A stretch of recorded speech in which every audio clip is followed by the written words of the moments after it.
नमस्कार।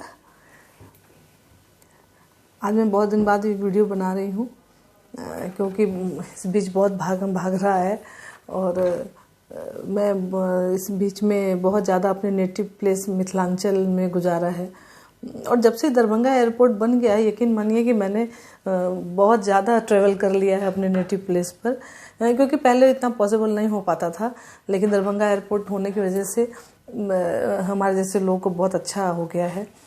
और जब इस बीच में जब मैं बार बार मुझे नेटिव प्लेस जाने का मौका मिल रहा है, तो मैंने एक चीज़ बहुत ऑब्ज़र्व की है कि जो वहाँ के लोगों के बीच में जो रोज़मर्रा की सब्जियां हैं, वो भी हाट बाज़ार के लिए वेट किया जाता है। मुझे बड़ा अजीब सा लगा है कि अगर जो हम किसान हैं, किसान की फैमिली से आते हैं, जिसके पास छोटी ज़मीन है, किसी के पास बड़ी ज़मीन है, वो रोज़मर्रा की सब्जियां भी खरीद के खाते हैं। ये मुझे बहुत ही अजीब सी चीज़ लगी है। आप ये समझिए कि अगर ये वीडियो 2, 4, 10 लोगों तक भी पहुंचता है मिथिलांचल तक, तो पहुंचाइए। मैं कुछ भी मन में आता है वो अपना रिकॉर्ड करके डाल देती हूँ। मैं कभी नहीं बोलती हूँ, बट मुझे ऐसा लगा है कि ये बात हमारे घर तक पहुँचनी चाहिए कि आप जो चीज़ें नहीं करते, अरे आप अपने आसपास में देखिए कि हमारी कौन सी ज़मीन पड़ी है, कौन से एरिया है जहाँ हम कर सकते हैं। आप मल्टीपल वो कीजिए, मल्टीपल बनाइए, वो खेती कीजिए, कुछ सब्जी जो। और सबसे बड़ी बात है कि आप कितना उगा के कितना बेच सकते हैं, उस पर मत जाइए। आपके पास कितनी खेती की ज़मीन है, कितने आपके पास बागान की ज़मीन है, उसको देखिए और उसको मल्टीपल करिए। एक खेत के अंदर मल्टीपल खेती कीजिए। और पहले आप अपने घर में खाने के लिए उगाइए, पैसा कमाने के लिए मत उगाइए। पैसा कमाने के लिए नहीं होगा, आप देखते रह जाएंगे कि क्या। आप पहले अपने घर के खर्चे निकालिए। आप समझ रहे हैं कि आपके घर के जो मेन मुखिया हैं, वो शहरों के चौलों में, शहरों की झुग्गी झोपड़ियों में, या फिर जो सक्षम है वो मकानों में, फ्लैटों में रह रहे हैं, है ना, और वो आपको पैसे भेजते हैं।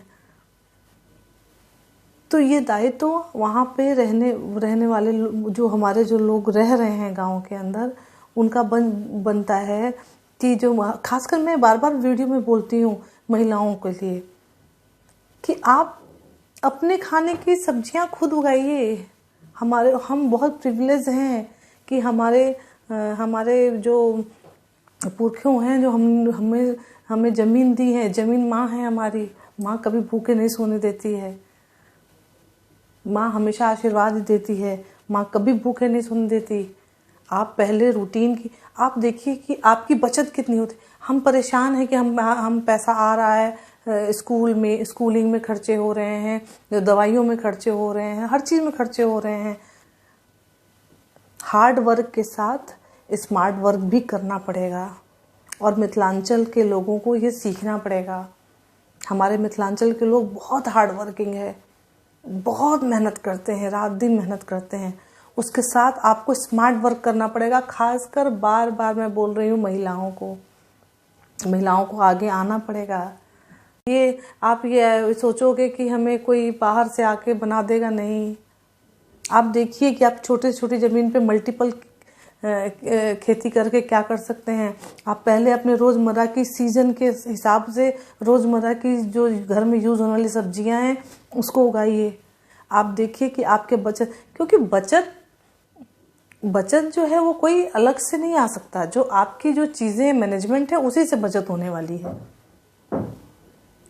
और जो बचत अगर आप सोच, आप कितना अगर दिन के 100 रुपये, 200 रुपये की सब, अगर 4 परिवार है आपका, तो 200 रुपये की सब्जी खा रहे हैं आप। तो आप सोचिए कि अगर 30 दिन की वो कहाँ जा रहे हैं पैसे। और जो हम बहुत आसानी से कर सकते हैं, सीजनल वाइज आप डिवाइड कीजिए, प्लानिंग कीजिए। बार बार मैं बोल रही हूँ और न्यू जनरेशन की लड़कियों को बोल रही हूँ, ये हम शिक्षा का मतलब नौकरी नहीं है। आप एजुकेट हो रहे हैं। हमारे मिथिलांचल की बहुत ही एक अच्छी बात है कि हमारे घर घर के सब एजुकेटेड हैं। घर घर में सब बच्चे पढ़ रहे हैं। घर घर में लड़कियां कहाँ से कहाँ पहुँच गई हैं। तो स्टडी का मतलब नौकरी नहीं है। स्टडी का मतलब है डेवलपमेंट। स्टडी का मतलब डेवलपमेंट है कि हम जहाँ रह रहे हैं, जिस एरिया में रह रहे हैं, जिस क्षेत्र में रह रहे हैं, वहाँ हमें क्या चीज़ उपलब्ध हो पा रही है, हमें क्या चीज़ें मिल पा रही हैं, हम वहाँ कैसे आगे बढ़ सकते हैं। तो मैं हमेशा यही कहूँगी कि आप अपने आसपास देखिए, आप जहाँ रहते हैं, आपका घर जहाँ है, जहाँ आप कर सकते हैं, आप अपने घर में पहले अपने रोज़मर्रा की खाने की सब्जियां घर में उगाइए। सीजन वाइज प्लान कीजिए कि इस सीजन हमें कौन कौन सी सब्जी अपने प्लांट करनी है, कौन कौन सी सब्जियां हमें लगानी है। आप देखिए और कैसे हमें, और एक तो बचत होगी, दूसरी बात आप उसको ऑर्गेनिक रूप से कीजिए। उसमें कम से कम केमिकल वाले खाद का यूज़ कीजिए। आज सब कुछ इंटरनेट पर है। जाग जाइए। अगर नहीं जागेंगे तो दुनिया आपको सुला देगी, याद रखिएगा। धन्यवाद।